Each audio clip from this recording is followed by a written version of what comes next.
रामायण हिंदू रघुवंश के राजा राम की गाथा है। यह आदि कवि वाल्मीकि द्वारा लिखा गया संस्कृत का एक अनुपम महाकाव्य स्मृति का वह अंग है। इसे आदि काव्य तथा इसके रचयिता महर्षि वाल्मीकि को आदि कवि भी कहा जाता है। रामायण के 6 अध्याय हैं जो कांड के नाम से जाने जाते हैं।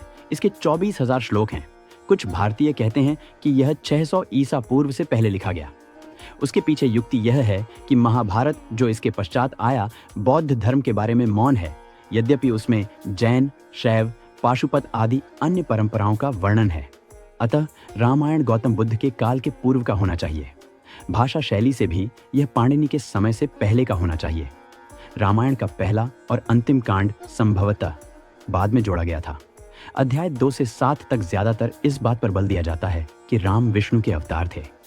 कुछ लोगों के अनुसार इस महाकाव्य में यूनानी और कई अन्य संदर्भों से पता चलता है कि यह पुस्तक दूसरी सदी ईसा पूर्व से पहले की नहीं हो सकती, पर यह धारणा विवादास्पद है।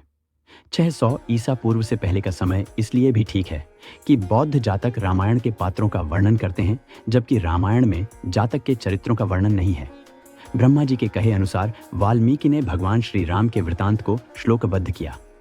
महर्षि वाल्मीकि के द्वारा श्लोकबद्ध भगवान श्री राम की कथा को वाल्मीकि रामायण के नाम से जाना जाता है। वाल्मीकि को आदि कवि कहा जाता है तथा वाल्मीकि रामायण को आदि रामायण के नाम से भी जाना जाता है, और यही सबसे प्रामाणिक भी है। सनातन धर्म के धार्मिक लेखक तुलसीदास जी के अनुसार सर्वप्रथम श्री राम की कथा भगवान श्री शंकर ने माता पार्वती जी को सुनाई थी। जहां पर भगवान शंकर पार्वती जी को भगवान श्री राम की कथा सुना रहे थे, वहां कागा, कौवा का एक घोंसला था और उसके भीतर बैठा कागा भी उस कथा को सुन रहा था। कथा पूरी होने के पहले ही माता पार्वती को नींद आ गई, पर उस पक्षी ने पूरी कथा सुन ली। उसी पक्षी का पुनर्जन्म काकभुशुंडी के रूप में हुआ। काकभुशुंडी जी ने यह कथा गरुड़ जी को सुनाई। भगवान श्री शंकर के मुख से निकली श्री राम की यह पवित्र कथा अध्यात्म रामायण के नाम से प्रख्यात है। अध्यात्म रामायण को ही विश्व का सर्वप्रथम रामायण माना जाता है। देश में विदेशियों की सत्ता हो जाने के बाद संस्कृत का ह्रास हो गया और भारतीय लोग उचित ज्ञान के अभाव तथा विदेशी सत्ता के प्रभाव के कारण अपनी ही संस्कृति को भूलने लग गए। ऐसी स्थिति को अत्यंत विकट जानकर जनजागरण के लिए महाज्ञानी संत श्री तुलसीदास जी ने एक बार फिर से भगवान श्री राम की पवित्र कथा को देशी अवधी भाषा में लिपिबद्ध किया। संत तुलसीदास जी ने अपने द्वारा लिखित भगवान श्री राम की कल्याणकारी कथा से परिपूर्ण इस ग्रंथ का नाम रामचरितमानस रखा। सामान्य रूप से रामचरितमानस को तुलसी रामायण के नाम से जाना जाता है। कालांतर में भगवान श्री राम की कथा को अनेक विद्वानों ने अपने अपने बुद्धि ज्ञान तथा मतानुसार अनेक बार लिखा है। इस तरह से अनेकों रामायणों की रचनाएं हुई हैं। अयोध्या नगरी में दशरथ नाम के राजा हुए, जिनकी कौशल्या, कैकेयी और सुमित्रा नामक पत्नियां थीं। संतान प्राप्ति हेतु अयोध्यापति दशरथ ने अपने गुरु श्री वशिष्ठ की आज्ञा से पुत्र का मेष्टि यज्ञ करवाया, जिसे कि श्रृंगी ऋषि ने संपन्न किया। भक्तिपूर्ण आहुतियां पाकर अग्निदेव प्रसन्न हुए और उन्होंने स्वयं प्रकट होकर राजा दशरथ को हविष्य पात्र, खीर, पायस दिया, जिसे कि उन्होंने अपनी तीनों पत्नियों में बांट दिया। खीर के सेवन के परिणाम स्वरूप कौशल्या के गर्भ से राम का, कैकेयी के गर्भ से भरत का तथा सुमित्रा के गर्भ से लक्ष्मण और शत्रुघ्न का जन्म हुआ। राजकुमारों के बड़े होने पर आश्रम की राक्षसों से रक्षा हेतु ऋषि विश्वामित्र राजा दशरथ से राम और लक्ष्मण को मांगकर अपने साथ ले गए। राम ने ताड़का और सुबाहु जैसे राक्षसों को मार डाला और मारीच को बिना फल वाले बाण से मारकर समुद्र के पार भेज दिया। उधर लक्ष्मण ने राक्षसों की सारी सेना का संहार कर डाला। धनुष यज्ञ हेतु राजा जनक के निमंत्रण मिलने पर विश्वामित्र राम और लक्ष्मण के साथ उनकी नगरी मिथिला जनकपुर आ गए। रास्ते में राम ने गौतम मुनि की स्त्री अहल्या का उद्धार किया। मिथिला में आकर जब राम शिव धनुष को देखकर उठाने का प्रयत्न करने लगे, तब वह बीच से टूट गया और जनक प्रतिज्ञा के अनुसार राम ने सीता से विवाह किया। राम और सीता के विवाह के साथ ही साथ गुरु वशिष्ठ ने भरत का मांडवी से, लक्ष्मण का उर्मिला से और शत्रुघ्न का श्रुतकीर्ति से करवा दिया। राम के विवाह के कुछ समय पश्चात राजा दशरथ ने राम का राज्याभिषेक करना चाहा। तब मंथरा, जो कैकेयी की दासी थी, ने कैकेयी की बुद्धि को फेर दिया। मंथरा की सलाह से कैकेयी कोप भवन में चली गई। दशरथ जब मनाने आए तो कैकेयी ने उनसे वरदान मांगे कि भरत को राजा बनाया जाए और राम को 14 वर्षों के लिए वनवास में भेज दिया जाए। राम के साथ सीता और लक्ष्मण भी वन चले गए। ऋंगवेरपुर में निषाद राज गुह ने तीनों की बहुत सेवा की। कुछ आनाकानी करने के बाद केवट ने तीनों को गंगा नदी के पार उतारा। प्रयाग पहुंचकर राम ने भारद्वाज मुनि से भेंट की। वहां से राम यमुना स्नान करते हुए वाल्मीकि ऋषि के आश्रम पहुंचे। वाल्मीकि से हुई मंत्रणा के अनुसार राम, सीता और लक्ष्मण चित्रकूट में निवास करने लगे। अयोध्या में पुत्र के वियोग के कारण दशरथ का स्वर्गवास हो गया। वशिष्ठ ने भरत और शत्रुघ्न को उनके ननिहाल से बुलवा लिया। वापस आने पर भरत ने अपनी माता कैकेयी की उसकी कुटिलता के लिए बहुत भर्त्सना की और गुरुजनों के आज्ञानुसार दशरथ की अंत्येष्टि क्रिया कर दिया। भरत ने अयोध्या के राज्य को अस्वीकार कर दिया और राम को मनाकर वापस लाने के लिए समस्त स्नेहीजनों के साथ चित्रकूट चले गए। कैकेयी को भी अपने किए पर अत्यंत पश्चाताप हुआ। भरत तथा अन्य सभी लोगों ने राम के वापस अयोध्या जाकर राज्य करने का प्रस्ताव रखा, जिसे कि राम ने पिता की आज्ञा पालन करने और रघुवंश की रीति निभाने के लिए अमान्य कर दिया। भरत अपने स्नेही जनों के साथ राम की पादुका को साथ लेकर वापस अयोध्या आ गए। उन्होंने राम की पादुका को राज सिंहासन पर विराजित कर दिया, स्वयं नंदीग्राम में निवास करने लगे। कुछ काल के पश्चात राम ने चित्रकूट से प्रयाण किया तथा वे अत्रि ऋषि के आश्रम पहुंचे। अत्रि ने राम की स्तुति की और उनकी पत्नी अनसुईया ने सीता को पतिव्रत धर्म के मर्म समझाए। वहां से फिर राम ने आगे प्रस्थान किया और शरभंग मुनि से भेंट की। शरभंग मुनि केवल राम के दर्शन की कामना से वहां निवास कर रहे थे, अतः राम के दर्शनों की अपनी अभिलाषा पूर्ण हो जाने से योगाग्नि से अपने शरीर को जला डाला और ब्रह्मलोक को गमन किया। और आगे बढ़ने पर राम को स्थान स्थान पर हड्डियों के ढेर दिखाई पड़े, जिनके विषय में मुनियों ने राम को बताया कि राक्षसों ने अनेक मुनियों को खा डाला है और उन्हीं मुनियों की हड्डियां हैं। इस पर राम ने प्रतिज्ञा की कि वे समस्त राक्षसों का वध करके पृथ्वी को राक्षस विहीन कर देंगे। राम और आगे बढ़े और पथ में सुतीक्ष्ण, अगस्त्य आदि ऋषियों से भेंट करते हुए दंडक वन में प्रवेश किया, जहां पर उनकी मुलाकात जटायु से हुई। राम ने पंचवटी को अपना निवास स्थान बनाया। पंचवटी में रावण की बहन शूर्पणखा ने आकर राम से प्रणय निवेदन किया। राम ने यह कहकर कि वे अपनी पत्नी के साथ हैं और उनका छोटा भाई अकेला है, उसे लक्ष्मण के पास भेज दिया। लक्ष्मण ने उसके प्रणय निवेदन को अस्वीकार करते हुए शत्रु की बहन जानकर उसके नाक और कान काट लिए। शूर्पणखा ने खरदूषण से सहायता की मांग की और वह अपनी सेना के साथ लड़ने के लिए आ गया। लड़ाई में राम ने खरदूषण और उसकी सेना का संहार कर डाला। शूर्पणखा ने जाकर अपने भाई रावण से शिकायत की। रावण ने बदला लेने के लिए मारीच को स्वर्ण मृग बनाकर भेजा, जिसकी छाल की मांग सीता ने राम से की। लक्ष्मण को सीता की रक्षा की आज्ञा देकर राम स्वर्ण मृग रूपी मारीच को मारने के लिए उसके पीछे चले गए। मारीच के हाथों मारा गया, पर मरते मरते मारीच ने राम की आवाज बनाकर हाँ लक्ष्मण का क्रंदन किया, जिसे सुनकर सीता ने आशंकावश होकर लक्ष्मण को राम के पास भेज दिया। लक्ष्मण के जाने के बाद अकेली सीता का रावण ने छल पूर्वक हरण कर लिया और अपने साथ लंका ले गया। रास्ते में जटायु ने सीता को बचाने के लिए रावण से युद्ध किया और रावण ने तलवार के प्रहार से उसे अधमरा कर दिया।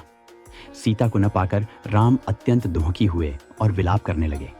रास्ते में जटायु से भेंट होने पर उसने राम को रावण के द्वारा अपनी दुर्दशा होने व सीता को हर कर दक्षिण दिशा की ओर ले जाने की बात बताई।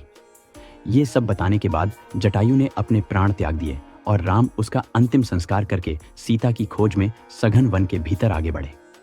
रास्ते में राम ने दुर्वासा के शाप के कारण राक्षस बने गंधर्व कबंध का वध करके उसका उद्धार किया और शबरी के आश्रम जा पहुंचे, जहां पर उसके द्वारा दिए गए झूठे बेरों को उसके भक्ति के वश में होकर खाया। राम ऋष्यमूक पर्वत के निकट आ गए। उस पर्वत पर अपने मंत्रियों सहित सुग्रीव रहता था।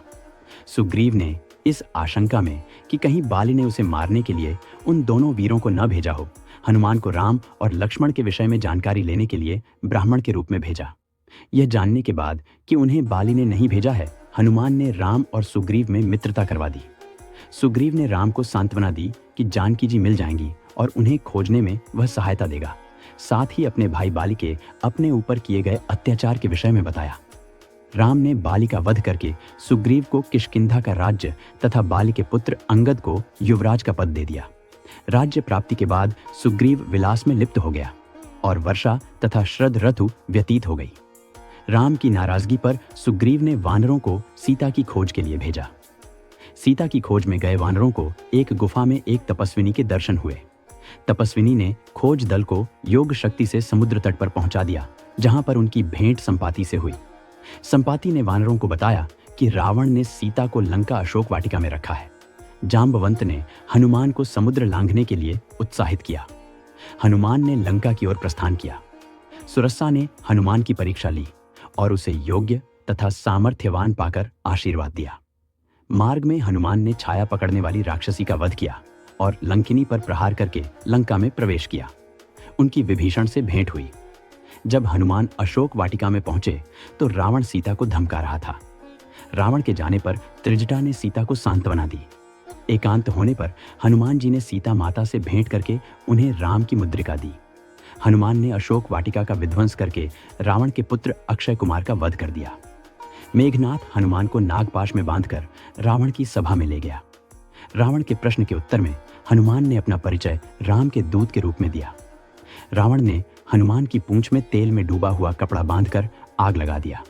इस पर हनुमान ने लंका का दहन कर दिया। हनुमान सीता के पास पहुंचे। सीता ने अपनी चूड़ामणि देकर उन्हें विदा किया। वे वापस समुद्र पार आकर सभी वानरों से मिले और सभी वापस सुग्रीव के पास चले गए। हनुमान के कार्य से राम अत्यंत प्रसन्न हुए। राम वानरों की सेना के साथ समुद्र तट पर पहुंचे। उधर विभीषण ने रावण को समझाया कि राम से बैर न लें। इस पर रावण ने विभीषण को अपमानित कर लंका से निकाल दिया। विभीषण राम के शरण में आ गया और राम ने उसे लंका का राजा घोषित कर दिया। राम ने समुद्र से रास्ता देने की विनती की। विनती न मानने पर राम ने क्रोध किया और उनके क्रोध से भयभीत होकर समुद्र ने स्वयं आकर राम की विनती करने के पश्चात नल और नील के द्वारा पुल बनाने का उपाय बताया। जाम्बवंत के आदेश से नल नील दोनों भाइयों ने वानर सेना की सहायता से समुद्र पर पुल बांध दिया। श्री राम ने श्री रामेश्वर की स्थापना करके भगवान शंकर की पूजा की और सेना सहित समुद्र के पार उतर गए। समुद्र के पार जाकर राम ने डेरा डाला। पुल बंध जाने और राम के समुद्र के पार उतर जाने के समाचार से रावण मन में अत्यंत व्याकुल हुआ। मंदोदरी के राम से बैर न लेने के लिए समझाने पर भी रावण का अहंकार नहीं गया। इधर राम अपनी वानर सेना के साथ सुबेल पर्वत पर निवास करने लगे। अंगद राम के दूत बनकर लंका में रावण के पास गए और उसे राम के शरण में आने का संदेश दिया, किंतु रावण ने नहीं माना। शांति के सारे प्रयास असफल हो जाने पर युद्ध आरंभ हो गया। लक्ष्मण और मेघनाद के मध्य घोर युद्ध हुआ। शक्ति बाण के वार से लक्ष्मण मूर्छित हो गए। उनके उपचार के लिए हनुमान सुषेण वैद्य को ले आए और संजीवनी लाने के लिए चले गए। गुप्तचर से समाचार मिलने पर रावण ने हनुमान के कार्य में बाधा के लिए कालनेमी को भेजा, जिसका हनुमान ने वध कर दिया। औषधि की पहचान न होने के कारण हनुमान पूरे पर्वत को ही उठाकर वापस चले। मार्ग में हनुमान को राक्षस होने के संदेह में भरत ने बाण मारकर मूर्छित कर दिया, परंतु यथार्थ जानने पर अपने बाण पर बैठाकर वापस लंका भेज दिया। इधर औषधि आने में विलंब देखकर राम प्रलाप करने लगे। सही समय पर हनुमान औषधि लेकर आ गए और सुषेण के उपचार से लक्ष्मण स्वस्थ हो गए। रावण ने युद्ध के लिए कुंभकर्ण को जगाया। कुंभकर्ण ने भी रावण को राम की शरण में जाने की असफल मंत्रणा दी। युद्ध में कुंभकर्ण ने राम के हाथों परम गति प्राप्त की। लक्ष्मण ने मेघनाद से युद्ध करके उसका वध कर दिया। राम और रावण के मध्य अनेकों घोर युद्ध हुए और अंत में रावण राम के हाथों मारा गया। विभीषण को लंका का राज्य सौंपकर राम, सीता और लक्ष्मण के साथ पुष्पक विमान पर चढ़कर अयोध्या के लिए प्रस्थान किया। उत्तरकांड राम कथा का उपसंहार है। सीता, लक्ष्मण और समस्त वानर सेना के साथ राम अयोध्या वापस पहुंचे। राम का भव्य स्वागत हुआ। भरत के साथ सर्वजनों में आनंद व्याप्त हो गया। वेदों और शिव की स्तुति के साथ राम का राज्याभिषेक हुआ। अभ्यागतों की विदाई दी गई। राम ने प्रजा को उपदेश दिया और प्रजा ने कृतज्ञता प्रकट की। चारों भाइयों के दो दो पुत्र हुए। राम राज्य एक आदर्श बन गया।